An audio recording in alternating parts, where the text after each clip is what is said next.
Nightmares again. Kakaloka ka naman, Mars. Akala ko kung Anesh na eh.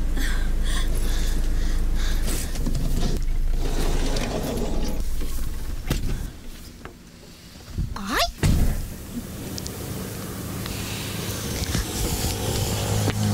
Sabi ko nga ako lang eh.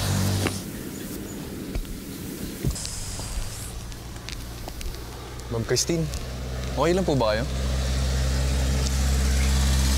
Christina lang. Naku, kabago-bago ko lang po sa network. First name basis agad. Okay lang yan. Mabait po pala kayo sa personal, no? Ay! Oo. Mabait talaga tong si Christine ako. Tinan mo, kahit ako, PA niya, close na close kami. Di ba, Mars? Ano?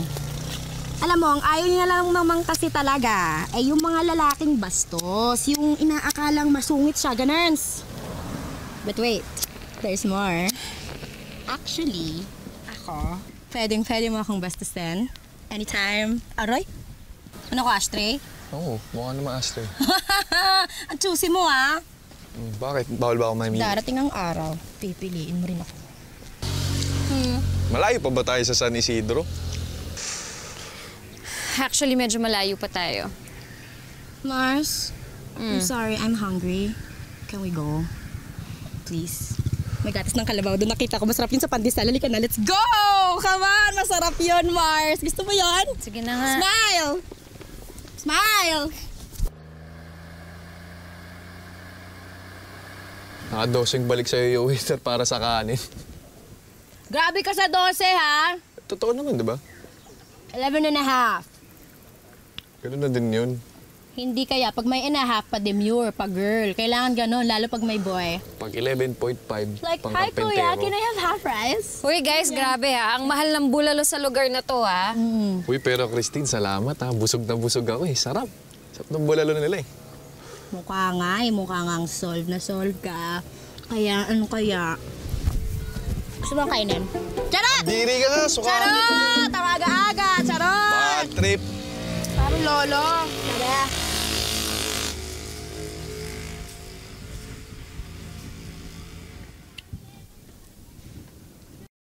Napapressure ka, no?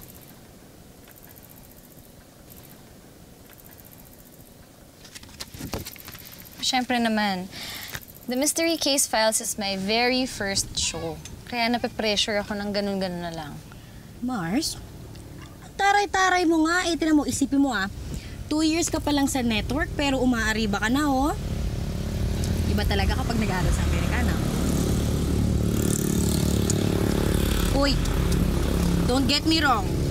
Di ko naman sinasabing hindi ka magaling. Pero iba rin kasi talaga yung, di ba, yung may experience abroad.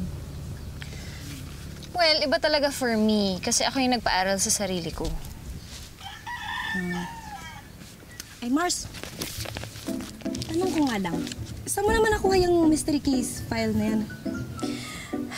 A mysterious Facebook user sent this to me. Kaya ang ginawa ko, pinitch ko sa management. Eh bakit naman yung mysterious case ni Ana Madrigal ang gusto mong pilot episode ng The Mystery Case Files? I mean, ito sa dinami-daming investigative shows, lagi na lang may babae nawawala.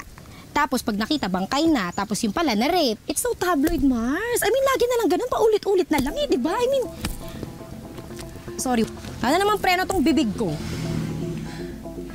It's okay. Okay?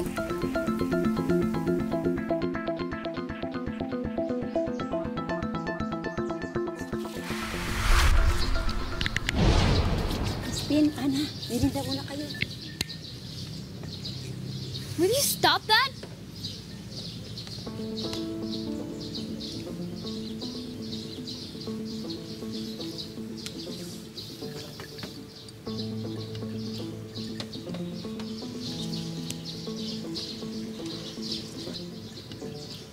Ate, ba't di tayo magkamukha?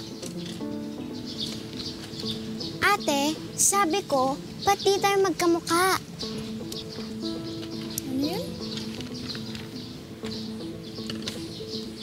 Kasi, ang mga kalaro ko, kamukha nila mga kapatid nila. Di ba dapat magkamukha tayo? Magkamukha kaya tayo? Tingnan mo. Sige, lumapit ka pa. O diba, magkamukha tayo? Tingnan mo. Sige. Ngayon, sabihin mo sa akin kung kapatid pa rin kita.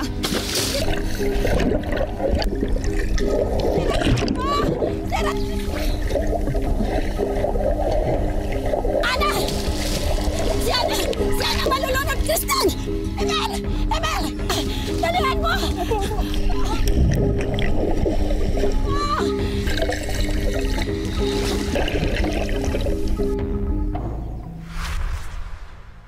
Christine, ano ginawa mo sa kapatid mo? Buti na lang nandito si Yaya Zelda. Paano kung wala siya? Kung ano na lang mangyari sa kanya? Hindi ko siya kapatid. Ang bastos ng batang to! Rosario, tama na! Anak, Sandali lang! Hindi mo pwedeng tanggihan ng kapatid mo dahil kapatid mo siya! at hindi lang yun. Dapat tanggapin mo ang katotohanan na kapatid mo siya at daddy mo ko! Hindi kita, Daddy. Patay na ang daddy ko! Batang Rosario, to, tama na. Hayaan mo na siya. Yan talaga ang mga bata. Siguro naiinggit siya dahil na-focus ang atensyon natin sa half-sister niya. Halika na, anak. Ambis ka na.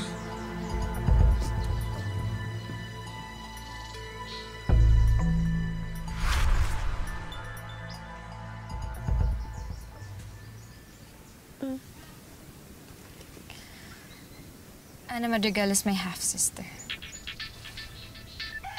Ano? Kapatid? As in sibling? Kadikit ng puso, ganon? Ay, naku naman, Christine. Bakit mo naman yan tinago sa amin? Delikado yan. Conflict of interest yan, oh. Rina, kaya nga sinabi ko na sa'yo ngayon kasi hindi ko na kayang itago. Hindi ko na kayang sarilinin to. Tsaka alam mo ba, ikaw talaga yung request ko na sumama sa akin. Kasi alam ko naman na matutulungan mo ako tsaka matatago mo to Oh, sige, matatago ko. Pero why? Why would you want to solve this case? Rina, sobrang laki ng pagkakamali ko sa kapatid ko. Alam mo ba, it dawned on me how much of a terrible person I was. Ang dami kong nagawa sa kanya na talagang unforgivable and sobrang sama. Kasalanan ko kung bakit siya napunta sa ganong sitwasyon. Kaya ngayon, may ganitong pumasok na opportunity. Naisip ko, baka pwede man lang ako bumawi sa kanya. Kahit sa ganitong pamamaraan na lang. Mars, kaya nga mas hindi advisable na hawakan mo ang sariling case ng kapatid mo. Kasi masyadong bias at personal. Rina, you understand me, right? Pero alam mong kinakabahan pa rin ako, di ba? Pero ano, wala na akong magagawa. Nandito na ako. Ano pa nga ba magagawa ko, di ba? Pasalamat ka, close friends tayo, best friend. O sige, nandito na tayo. Okay na, o sige. Pero siguraduhin mo lang, Christina, tayong dalawa lang ang nakakaalam nito, ha? Pero kung hindi, patay tayo. Alam mo yan. Thanks, Rina. You're the best.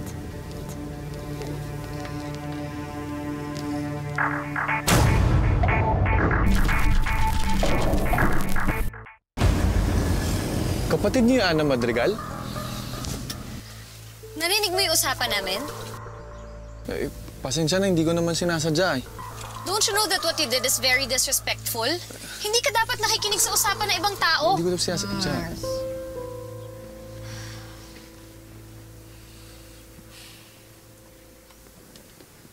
Sorry, Edward. I didn't mean to yell at you. Pero you can keep a secret, di ba? Oo naman, Christine.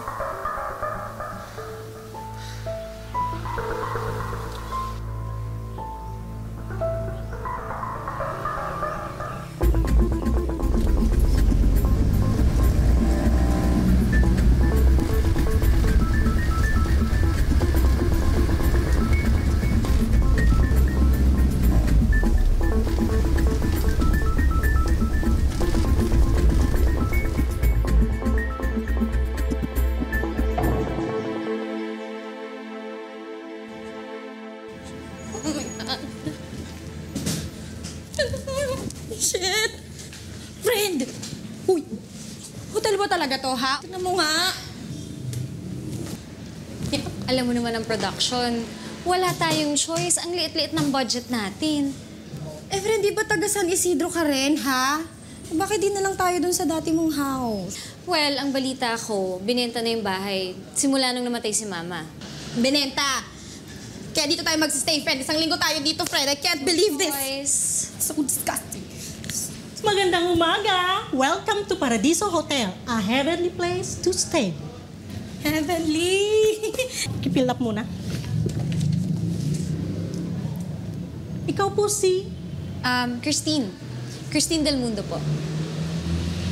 yung artista? Reporter po. Ay, oo nga pala. Alam niyo po, napapanood kita sa True TV.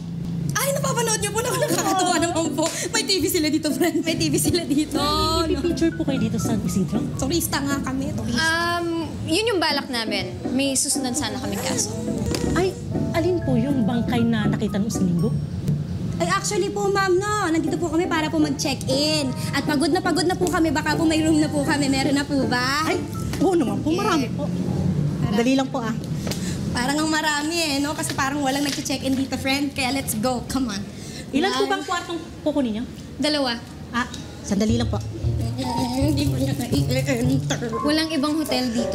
Eto po, ma'am. oh. Ay! Enjoy your stay. Friend! Ako, hindi yan pwede, friend. Kasi malas Dito tayo sa Malas yan sa amin 309. ng lolo ko, ng tatay ko, ng tita ko, ng tita ko. Lahat yan malas yan, friend. Kaya we need to Lahat? go. Lahat No, ng lahat yan, friend. Alam ko yan. Magaling Alam ako ko, sa let's math. go. Friend, come on, let's go. No, no, no, no.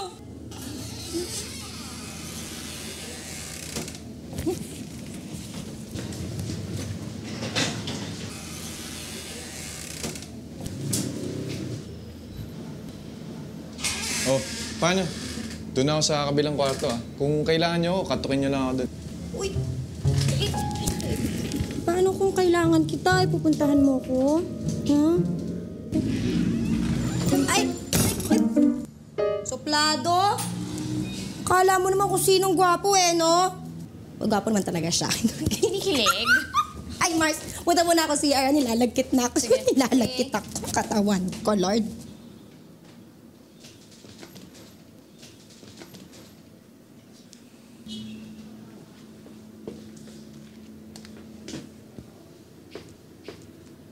Isang 20 anyos na babae ang dumulog sa Manila Police Office upang ireklamo ang 4 nitong kaibigang di umano'y nanggahasa sa kanya matapos nilang mag-inuman. Ang 4 na suspect ay kasalukuyang nasa wanted list na ng mga otoridad. Tumanggi naman ang biktima na ibigay ang kanyang identity. Want to sleep with Daddy tonight? Bakit po? Pabuya naman na nag-aantay para sa makapagturo ng kinalalagyan ng mga nasabing suspect.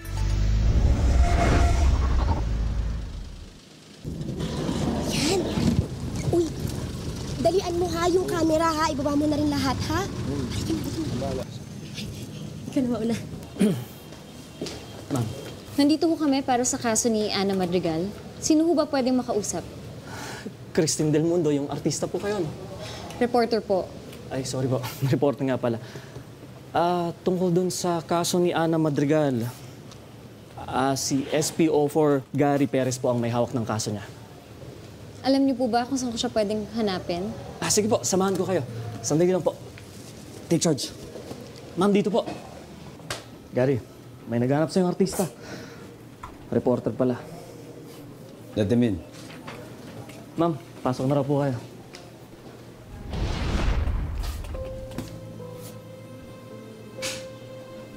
Christine? Hi. Hi, sit down, please. Kailan ka pa bumalik? Kanina lang. By the way, this is Rina. Hi. Production Hi. assistant. Hello. At saka ito nga pala si... Dito na po. si Edward, cameraman. Nice to meet you, sir. So, what can I do for you? Well, we're actually here for Ana Madrigal's case. According to this blog article, namatay si Ana 2 years ago, pero ngayon lang nahanap ang kanyang bangkay. I wanna know what happened. Gusto kasi sana namin siyang i-feature sa investigative show namin. You mean, you're featuring the case of your sister? It's none of your business. Well, yung bangkay na natagpuan namin, pina-autopsy pa namin. Like you, we want to know what really happened. But we're just waiting for the report.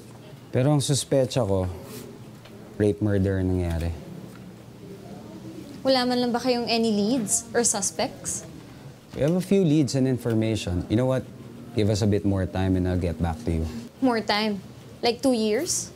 Christine, hindi lang naman si Ana ang kasong hawak ko. Don't get me wrong, ha? Pero, yeah, may mga nagre-report na nawala si Ana, pero walang kamag-anak na nagpupush ng kaso. Kaya pinabayaan nyo na lang. Ganun ba yon? Anong ibig sabihin kasalanan namin to? You know what? If you were here 2 years ago, edi sana... I'm sorry. Well, I just want you to know that I'm here now. And I want a full investigation on this case. I will push this case. Otherwise, your name will be in jeopardy.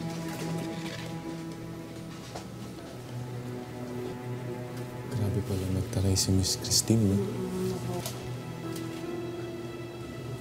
Sige, Christine. Tututukan ko ang kasong to kung ikakagaan ng loob mo. That's something you should have done a few years ago. Let me make it up to you. I'll make this case top priority. Christine.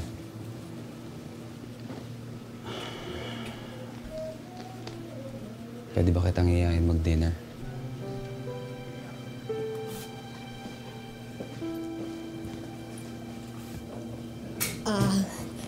Sorry, Pogi, ha?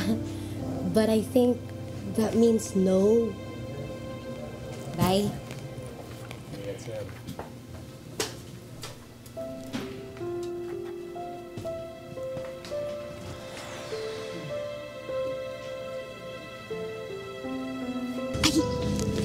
Mars, bakit mo naman tinanggihan yung invitation ni Mr. Pogi? Sayang naman. Rina, we're here for work, diba? I know. Eh ano ba namang masama sa dinner, di ba? At saka wala naman lang masama at single ka, oh.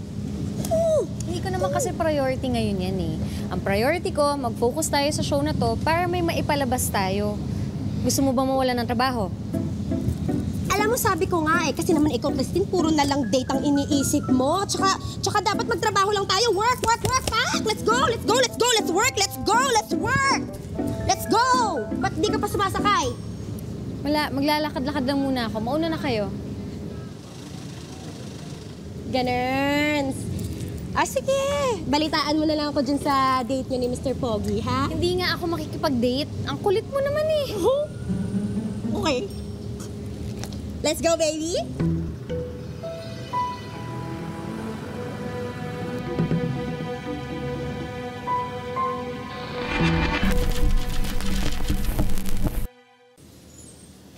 Hello, boss. Christine, balita. Boss, nandito na po kami sa San Isidro. Nakausap ko na rin yung may hawak ng kaso ni Ana. Tututukan na daw po nila. Christine, I don't care about your process. Trabaho mo yan. I just care about results. You know what I want? Ratings. Yes, ratings, Christine. You have to assure me that you can make the show soar high. That's why very critical tong pilot episode mo. Yes, boss, don't worry. Ako na pong bahala. Make sure. We have high hopes on this. Nilaban mo yung story na yan. Make sure you will pull it off. I hope 1 week is more than enough for that case of... What's that name again? Ana? Ana Madrigal po. Right. I'm expecting a lot from you, Christine. Binigay ko yung tiwala ko sa'yo. Huwag mong sayangin, okay? Yes, boss. Thank you very much. Ma'am, pwede makainin ako itong barya.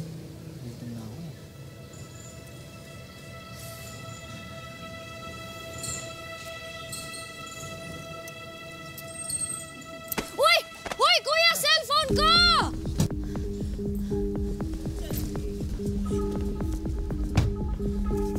Tigil! Tigil! Taas ang kamay! Hoy! Tigil! Ano? Hoy! Taas ang kamay!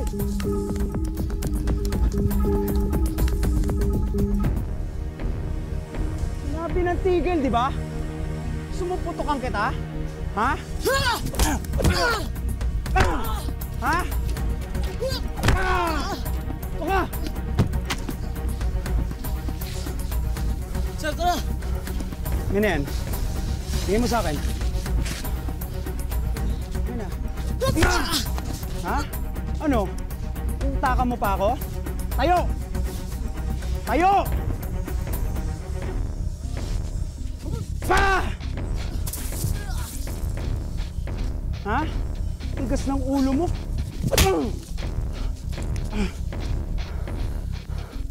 Sinabi ng tumigil ka, di ba?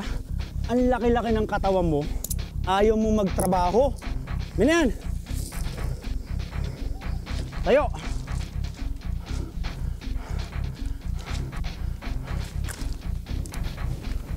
Tara sa presinto, ha? Bugoy ka? Inagod mo. Eh, yun nga. Naglalakad-lakad lang ako tapos biglang sinatch niya yung telepono. Pasok na sa selda. Bilis nga nang nangyari. Pasok. Aris. Christine, pirma ka na lang dito. Katanayan nakuha mo na yung phone mo. Here's your phone.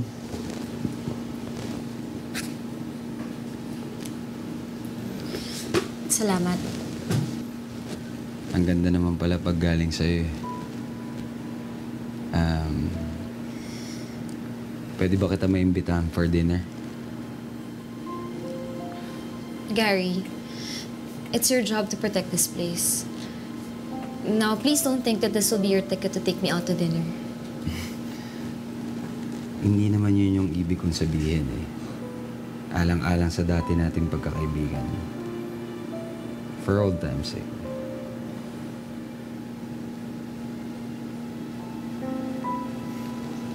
Buti pumayag ka na. This is not a date. Yun nga yung ibig ko sabihin. Dinner.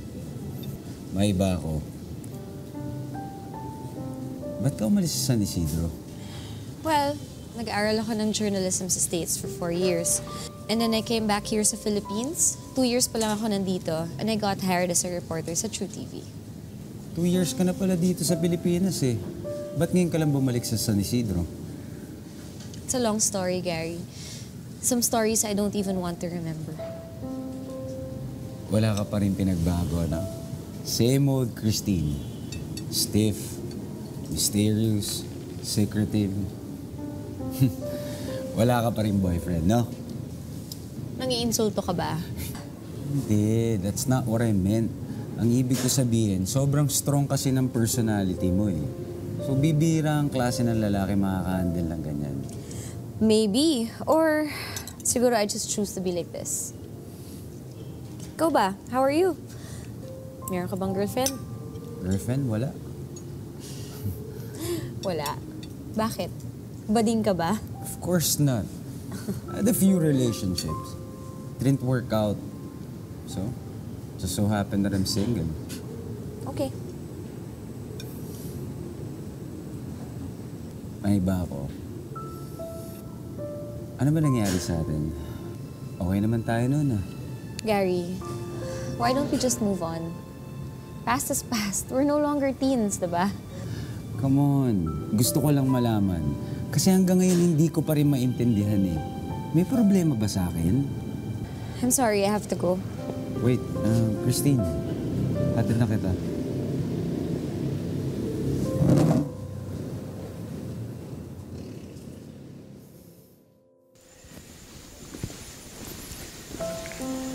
Christine, sorry ulit kung na-offend ka sa mga nasabi ko. Gary, can we just keep our relationship professional? Pwede ba?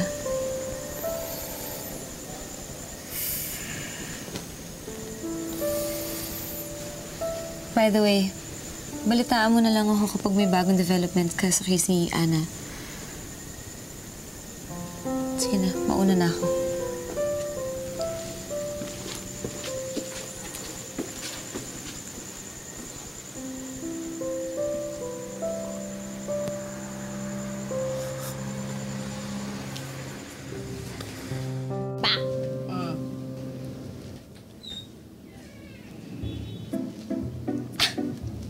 Saan ka pupunta? Ay, Mars. Tara, dali! Gumimik tayo dun sa kabilang kanto. Dali! Tayo nila Edward, may bar doon. Let's go. Come on! Rina, we came here for work. Hindi para magbakasyon. Mars naman, ano ka ba? Wala pa namang ganap po. At saka, di ba naghihintay pa tayo ng report nung yung poging pulis, yung may gusto sa'yo? Kaya ka na. Dali na, magre-relax lang tayo. Minsan lang tayo magre-relax, sasayo-sayo tayo ng gano'n, no? Oo, tapos iinom tayo ng mga tequila. Ay, wag niyo na ako isama dyan sa kalokohan niyo, ha? Ikaw na lang, kayo na lang. Just make sure you can wake up for work tomorrow morning, okay? Payag ka?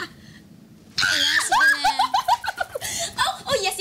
I promise. I really promise, friend, ha? At least, masasolo ko na talaga si Papa Edward. Yun nga eh. Kunwari ka pa eh. Kunwari ka pang iniimbita mo ako. Gusto mo lang naman masolo yung cameraman natin. Talaga. O sige na. Ayaw mo talaga? Okay na. Friend, may ibang color pa ako nito. Gusto mo? Babatuhin kita ng phone. Palasing nga kita eh. Ayaw mo talaga, ha? I get so drunk. Oh my God.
O, kamusta ka naman? Gusto ko? Alin? Date mo. Yung date. Yung Edward na yan, ha? Iniwan ako dun sa dance floor. Sumasayaw-sayaw ako. Sumama dun sa ibang babae. Sumama siya dun sa bebot. Alam mo, hindi. Tinanggal ko yung sapatos ko. Matutulog ako na ganyan. Pero matutulog ako na nakaganito because, friend, I'll wake up like this. Even if I'm heartbroken. Good night. Sige na, good night.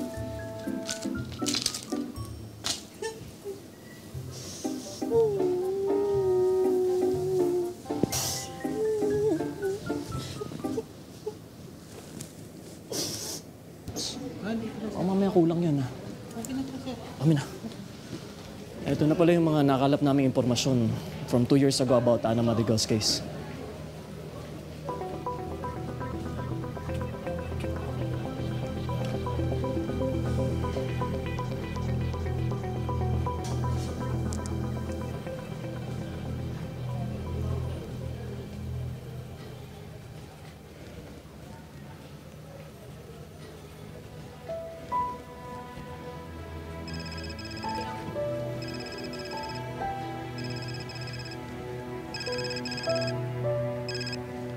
Hello? Hello, Gary. Gusto ko lang i-follow up yung kaso ni Ana Madrigal. Yes, meron na. Punta ka na lang dito sa opisina.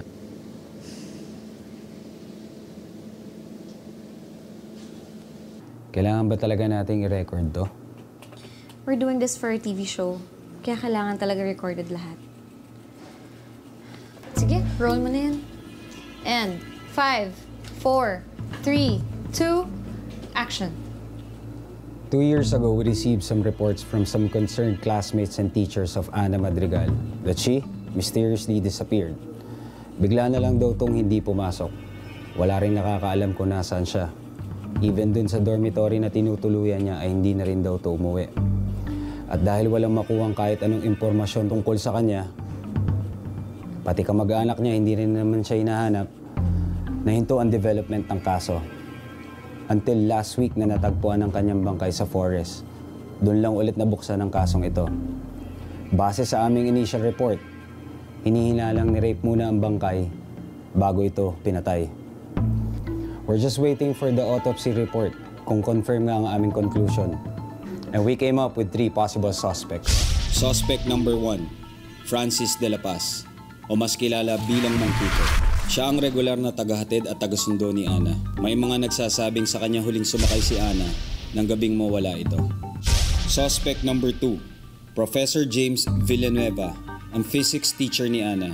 Super close si Ana kay Professor James, pero maraming naghihinalang may hidden desire si Professor James kay Ana. Suspect number 3, Miguel Gabelo, boyfriend ni Ana. Ayon sa ilang kwento, hindi pumapayag si Ana magpagalaw kay Miguel dahil sa virginity vow nito. Kaya maaaring ito ang naghudyok sa kanya para halayin ng biktima. Pinapangako ko po, on behalf of San Isidro Police Force, ay tututukan ko ang kasong ito hanggat malaman ko kung ano ang tunay na nangyari kay Ana Madrigal. Ate, saglit lang nga, ate! Ano ba, Ana? Bakit mo pa ako sinundan? Saan ka ba pupunta, ate? Wala kang pakialam, okay? Pero mag-aalala sa'yo sila, mama. Okay, Ana. Para tumahimik ka, pupunta na ako ng States. Nakakuha ako ng scholarship doon. Doon na ako mag-aaral. Gusto ko na mabuhay mag-isa. Teka, alam ba to nila, mama? Ano bang pakialam nila sa gusto kong gawin sa buhay ko? Ate, bakit mo pa ito ginagawa? Bakit? Anong pakialam mo? Ha? Half-sister lang kita. Pwede ba umuwi ka na sa bahay? Hindi, ate. Ang gusto ko lang naman maging okay tayo. Kaya umuwi ka na, please, ate. Mahal kita. Kahit ano bang sabihin mo. Ate, tara na, umuwi na tayo. Kahit ano bang sabihin mo, mahal kita. Ah! I'm sorry, Ana, for everything I did to you. Gagawin ko ang lahat para mabigyan ka ng hustisya. Pangako. Baka pwedeng sumama muna kayo sa amin sa presinto. Ito, may konting katanungan lang po kami tungkol kay Ana Madrigal. Ilang beses ko na bang uulit-ulitin sa inyo? Wala akong kinalaman sa pagkamatay ni Ana. Kailan kayo huling nagkita at saan? Totoo bang hindi siya nakikipag-sex sa'yo dahil sa virginity vow niya? isa sa kanila nagsisinungaling. Kaya kailangan makahanap pa ako ng ebidensya. Grabe ka ha, isang text ko lang nandito ka kaagad. Ganun ka talaga kalibog, ha?